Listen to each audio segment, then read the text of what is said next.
Bonjour à tous, je suis Jean-Marc Sellal, je suis rythmologue au CHU de Nancy et j'ai le plaisir d'être aujourd'hui en direct des JESFC au studio Cardio Online avec Pascal Degroot qui s'occupe d'insuffisance cardiaque au CHRU de Lille. Pascal, bonjour. Je voulais parler aujourd'hui d'insuffisance cardiaque et de dilatation du ventricule gauche. Existe-t-il des cas de résolution spontanée, de remodelage spontané ? Alors le remodelage inverse, c'est un concept qui est connu de longue date. Il existe effectivement un remodelage inverse spontané, entre guillemets, lorsqu'on arrive à traiter une cause responsable de la dysfonction systolique du ventricule gauche. Par exemple, je pense au phéochromocytome avec la poussée hypertensive qui peut s'accompagner d'une dysfonction systolique importante. Vous traitez le phéochromocytome et puis il y a une récupération de la FEVG.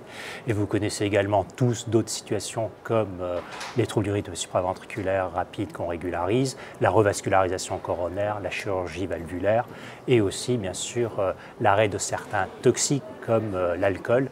On sait très bien qu'un abstinent qui, au départ, peut avoir une dysfonction systolique extrêmement importante. S'il arrête de boire, il peut récupérer ad integrum son ventricule gauche.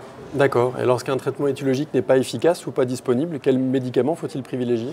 Alors, une fois qu'on a recherché toutes ces causes possibles et d'autres causes qui sont exceptionnelles comme l'hypocalcémie, déficit en carnitine, qui sont susceptibles de récupérer spontanément, il faut bien entendu mettre en route un traitement et il y a une classe thérapeutique qui est associée avec un remodelage inverse significatif, qui sont les bêta-bloquants. On sait très bien maintenant, depuis l'utilisation des bêta-bloquants dans la science cardiaque, ce sont des médicaments qui améliorent la fraction d'éjection et qui permettent un remodelage avec une régression des volumes ventriculaires gauche. Et qu'en est-il des autres médicaments de l'insuffisance cardiaque pour le remodelage inverse ? Alors, les IEC ont plutôt tendance à stabiliser, à éviter la dilatation du ventricule gauche, sans véritable remodelage.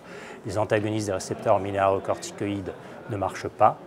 Les livabradine a un effet positif, mais qui est modeste, en sachant que c'est en plus du traitement bêta-bloquant.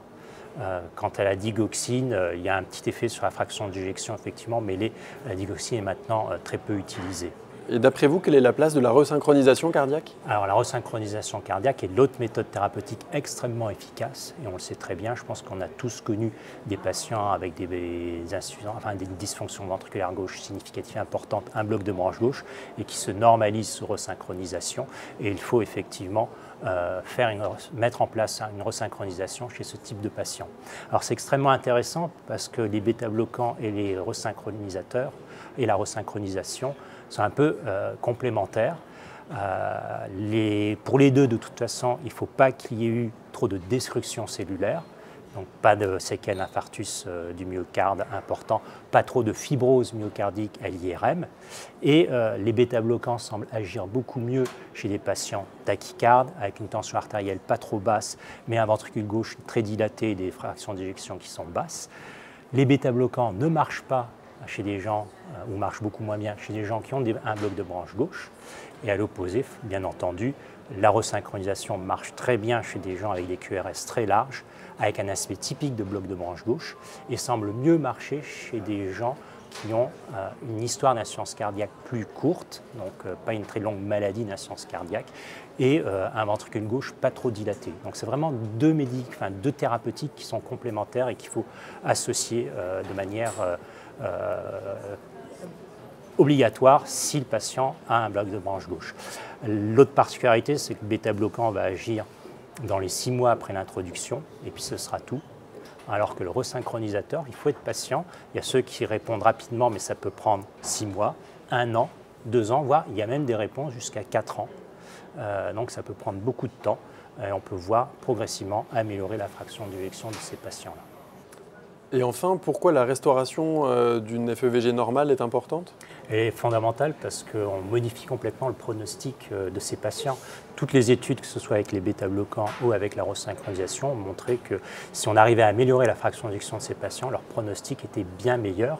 Et on sait que si ces patients gardent une fraction d'éjection au-dessus de 45%, en tout cas avec les bêta-bloquants, ça a été démontré, ils ont un pronostic identique à la population générale. Donc c'est pour ça qu'il est fondamental de traiter ces patients avec des doses maximales et si possible, quand c'est nécessaire, une resynchronisation. Très bien, je vous remercie.